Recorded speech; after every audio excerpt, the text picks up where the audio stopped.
I talk a lot about death and dying on this channel, so today I thought I'd mix it up a bit and react to some philosophy memes. Let's have some fun. Coffee, you're my only friend. Birth is a curse and existence a prison. Too dark. To live is to suffer. To survive is to find some meaning in that suffering. Perfect. Hey, sometimes philosophy is dark, but it doesn't have to be not funny, right? Teacher, turn to page 0. Hands raised. But it's teacher. It's blank, like your future. You were born to die. Welcome to Philosophy 101. Okay, just to be clear, like my Philosophy 101 classes are never that dark, okay? Like I don't think I have dark humor. People, death is not the end. Me, there's more? Oh man, these memes are dark. So dark. I asked my mom if by any chance I was adopted. She replied, hilarious, why would we choose you? Oh, Jesus. Oh man, that's just mean. That's just mean. Philosophers agreeing on the supremacy of philosophy. Philosophers defining philosophy. Yep. That is very true, okay? It is very hard to get philosophers to agree on anything. Please pay your parking fee before existing. I wonder where that photo was taken. How many philosophers does it take to change a light bulb? What do you mean by change? Okay, so philosophers are really good at asking very basic questions, okay? Like that, what do you mean by change? And if you look at the literature, there is a lot of stuff written on what it means for one thing to change into another thing, okay? Our feet, shoes, philosophers. Again, okay? Again, I mean, philosophers aren't going to ask whether or not feet are shoes, but we do ask a lot of basic questions. And if you ask us a basic question, I think a lot of times, I mean, we're going to give it serious thought, okay? So you might just be pulling our legs and we won't even know it. Philosophers realizing their skills won't sell.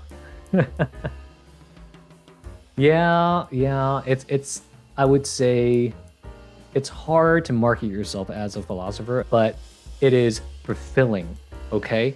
That's one of the main benefits of studying philosophy. It adds to the fulfillment of your life. Nobody. The start of every introductory course on ethical philosophy be like, suppose that there are 2 train tracks. Yeah, so honestly, I actually talk about that in my classes too, okay? I mean, it's the trolley problem, you know, it's a classic problem. I think almost every ethics professor brings it up when they talk about utilitarianism. Any doctor here? I'm a doctor, what's going on? A heart attack. I'm a doctor in philosophy. He's gonna die. We are all going to die. That's true. That's true, we all are going to die, right? Sometimes I fantasize about a person going into crisis and them actually wanting to talk to a philosopher and not actually a medical doctor. When that day comes, I'm going to be ready. Philosophy is when you add the term itself to anything you say, and the more often you use it, the philosophier it is. I know Kant. So Kant definitely did not say that, okay? But if you read a lot of these continental philosophers, they do use the word itself a lot, okay? They use it a lot. 7 hours of philosophy a week, but we still don't know what a chair is. So one of the first things that you learn in philosophy is that it's very difficult to define things, right? And the reference to a chair, I think what they're talking about is Platonic forms, right? It's something that you learn when you study Plato and study metaphysics.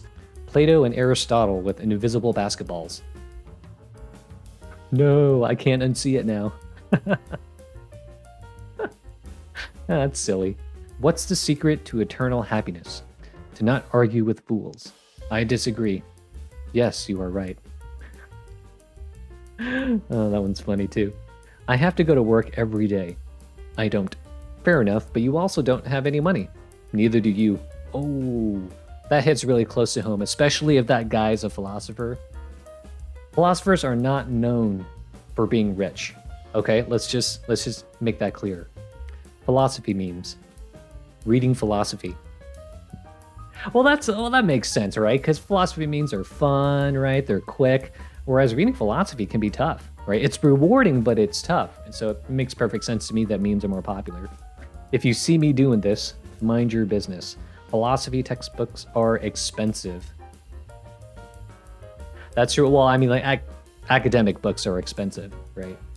And honestly, I think this meme would also work if we were talking about a philosopher who couldn't make it on the job market. I think Sisyphus would be much happier if they had a big number at the top of the mountain that incremented with each successful rock push, and also if they let him spend those points on fun stickers for the rock. So for those of you who don't know, Sisyphus was cursed by the gods to continuously push his rock up this mountain. New books at bookstore. Me.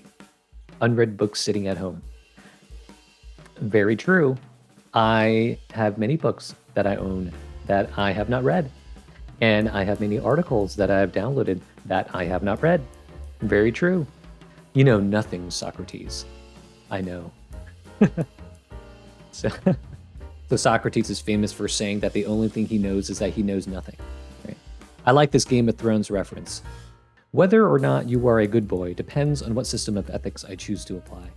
Aw, I disagree. I would say no matter what system of ethics I choose to apply, you are a good boy. Her, he's probably thinking. Him, therefore I am. That's Descartes. I think therefore I am. Addictions, before and after. Alcohol. Drugs. Memes. Philosophy. I mean, that's possible, right? It's possible. You know, sometimes philosophy's dark, right? Philosophers talk a lot about the human condition, and there's a lot of suffering in human life, you know? So maybe you start off really happy and you read some philosophy and then it makes you unhappy. Time is absolute. Isaac Newton. Time is relative. Albert Einstein. Time was invented by clock companies to sell more clocks. Karl Marx. It's nice. I like it. Karl Marx was famous for being very anti-capitalist. So that's why it's funny. Aristotle. Water Aristotle. Fire Aristotle. Earth Aristotle. I like it. I also like Avatar: The Last Airbender. We're returning to the office because our culture is so important. The culture. So this is the panopticon, okay? So the panopticon is this concept that Jeremy Bentham came up with, where people knew that they were being surveilled, but they wouldn't know when they were being surveilled, and so they would end up disciplining themselves, okay? So the person who's in the watchtower can't see into every single cell, but it's designed such that the people in the cell can't see in the watchtower. Oh, it's another one. Any doctor here? I'm a doctor. What's going on? A heart attack. I'm a doctor in philosophy. He's gonna die. But did he ever truly live? That's a good question. One thing I want to point out is that I totally don't buy that this guy's a philosopher because he's too well dressed, okay? Generally, philosophers are not that well dressed. Good enough. Mediocrities. Yeah. I like it. What I do at parties. Engage in small talk, eat, drink, destroy the foundations of non-philosophers' belief systems. Yeah. I mean, I guess some philosophers will do that. I generally don't, you know? I mean, people generally don't enjoy getting their worldviews and belief systems destroyed, you know? So I suspect that many philosophers would like to do that. There are two kinds of people in this world. Avoid both of them. This is Schopenhauer, and he's known for just being like really pessimistic and negative about life. When you want to have normal human conversations, but you can't stop generating counterexamples. Okay, this is totally true, okay? Philosophers love coming up with counterexamples because it's one popular way to poke holes in other people's arguments. This is what philosophers often do at philosophy conferences. What's your New Year's resolution? Exercising 5 times a week. Good. Eating healthy. That's good. Taking care of myself. That's good. Proving the existence of God in a manner that would make Aristotle proud. That's Aquinas. He's known for giving 5 proofs for the existence of God. Aquinas also references the philosopher a lot in his texts, and that philosopher is Aristotle. Ask him a question. He answers with another question. I think they're referring to Socrates and the Socratic method. If you've ever read any Socratic dialogues, you know that Socrates often engages in a discussion in which he's asking the other person questions, right? And by the end of the dialogue, the person realizes that they don't know what they're talking about because they don't know how to answer Socrates' questions anymore. All right, I think I'm going to end it here. I hope you all have fun, and I'll see you all next time.